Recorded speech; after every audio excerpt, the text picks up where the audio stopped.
Train Your Dragon: The Hidden World is the third and final film in the How to Train Your Dragon series by DreamWorks Animation. This film takes place a year after How to Train Your Dragon 2. Hiccup has now assumed control over the tribe of Berk after his father's passing, and now after the discovery of a Light Fury, the female version of a Night Fury, and also with the knowledge that there are a bunch of dragon trappers led by a man named Grimmel coming after them on the island of Berk, they decide that they're going to track another home to go to in the form of this hidden world where dragons have remained hidden for millions of years. And they think that since they transform their home Berk into a Viking dragon utopia, that they'll be able to get along in that hidden world and remain hidden from the rest of the world. I really liked the How to Train Your Dragon movies as a kid, but recently when I've rewatched them before seeing this one, I've really grown to love them. That first movie I think is really fantastic, but also the second movie. I was surprised by how much I really loved it this time around, because if you see my original review, I don't recommend watching that review, but I gave it a B+, and I think it's an A+ now. Like, Jesus Christ, how time can change you. Rewatching those films only increased my hype for this movie. The trailers just looked absolutely beautiful. It looked like the perfect end to this trilogy that hopefully would join the ranks of Star Wars, Lord of the Rings, and Planet of the Apes as like some of the best movie trilogies of all time. And after seeing this film last weekend, I know this review's a bit late, I can definitely determine that yes, the How to Train Your Dragon trilogy is up there with some of the best of all time. The Hidden World was fantastic. I need to gush about this right away because this is something that's very common with the other two How to Train Your Dragon movies, and I feel like I haven't talked about them enough, but the animation is so gorgeous, and now that 9 years has passed since the first movie, the animation has only gotten better and better. Like, there are moments in this movie where I thought for sure I'm watching a live action shot. Like, there's no way that I can be watching something animated right now, but that's just a huge testament to what these animators do with these films, and I was just blown away by how gorgeous everything looked visually. The dragon designs, even after 3 films, they're able to keep them all fresh looking. They all look so inventive and creative, and I really want to meet the people who come up with these dragon designs on these movies, and I want to shake their hand as far as how creative they are with designing all of these creatures and designing the architecture back on Berk and how they've transformed that to match this Viking dragon utopia home. Like, it's so well thought out. Like, seeing this world, there are so many details put into it that just made it feel all the more real. There is one sequence in particular with this film that just relies on the animation. It involves the Light Fury and Toothless, the Night Fury, just flying together at night, and it is some of the most gorgeous animation I think these eyes have ever seen, and I am not lying about that. There's this just one sequence, like near the middle of the movie, that is just so beautiful, and there's no lines of dialogue. You're just focusing on these two dragons flying with each other and just enjoying the scenery of the ocean and the land beneath them and the sky above them. It was so beautiful. It brought tears to my eyes, and it was just a scene dedicated to animation. There was no big speech. It was just watching two creatures be themselves.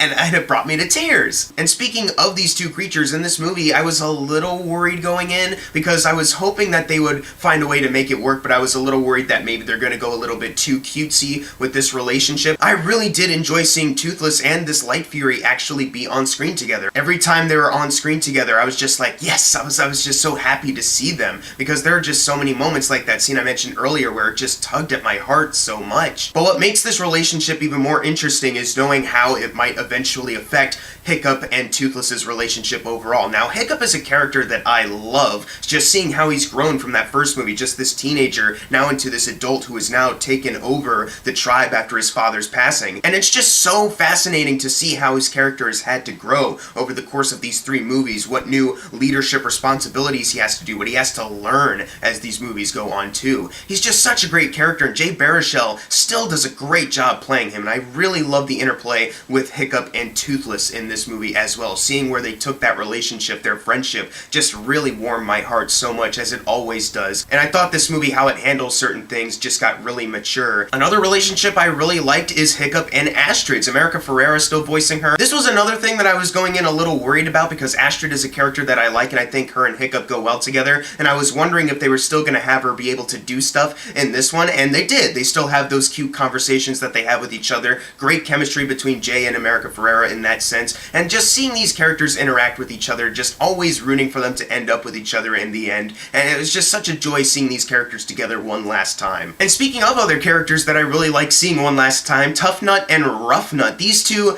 if done poorly, are very easily able to get on your nerves, but I've always liked how they're utilized in the other two films, and in this one I also like how they utilize them. There's one scene with Rough Nut in particular that's just all Kristen Wiig, and it was hysterical, and it was just so funny, and that's another thing I really love, is that this movie really knows how to balance its drama and rich emotion with its very lighthearted humor to make it that perfect kind of family film. Prime example is how they utilize Tough Nut in this movie, how he usually comes in after some moments where characters are talking very seriously, and they're just like, hey, here's now this nice little slice of comedy, and it was done really well. There's one thing about this movie that I actually ended up being surprised by, but I really loved the villain in this movie. And I like the villain Drago in How to Train Your Dragon 2. I actually really do like what he kind of represents in that movie, but in this one I think they actually made the villain a little bit more memorable. Like, F. Murray Abraham did a fantastic job voicing him. He actually brings a lot of personality when it comes to his voice work in this film, and it just matched the evil, villainous character so well, and every time he's on screen, he's just like this guy that you want to hate so much, but then just the way he kind of acts, you're like, you're actually a kind of cool villain who I want to see more of. Like, that was just kind of the perfect kind of villain for me. He's my favorite one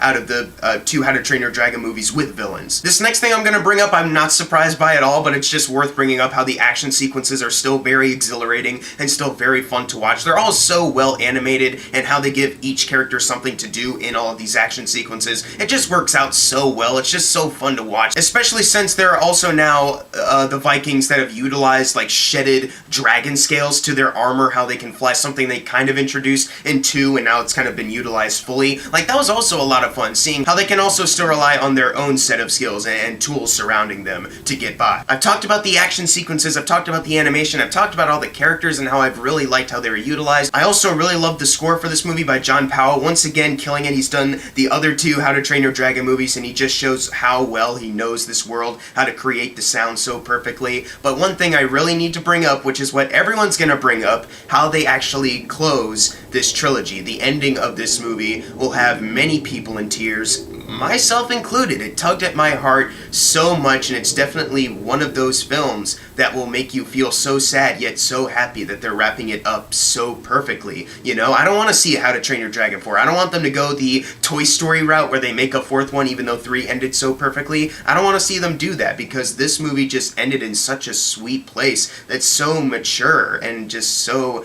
important for kids to kind of learn. It inserts a message. I won't spoil what they kind of focus on, but I just thought it was really well handled at the end of the day, and it was just the perfect tone to end this entire franchise on. This franchise that's always been built on human emotion in the middle of all this dragon chaos. I do have one issue with this movie as far as like certain storytelling goes. There's this one B plot they introduced with Jonah Hill's character and Eret, son of Eret, and Hiccup's mom. And for a while it's like this comedy thing where they insert, and I was like, okay, that's pretty funny, and that works for the characters that we're seeing. But the way they decided to end the B plot just felt really awkward, and it just felt like it was based off of nothing. You know what I mean? It would have worked better if they ended it with a big joke or something like that, like, hey, we're still going on, but they actually tried to wrap it up with a nice little thing, and it was like, that doesn't really...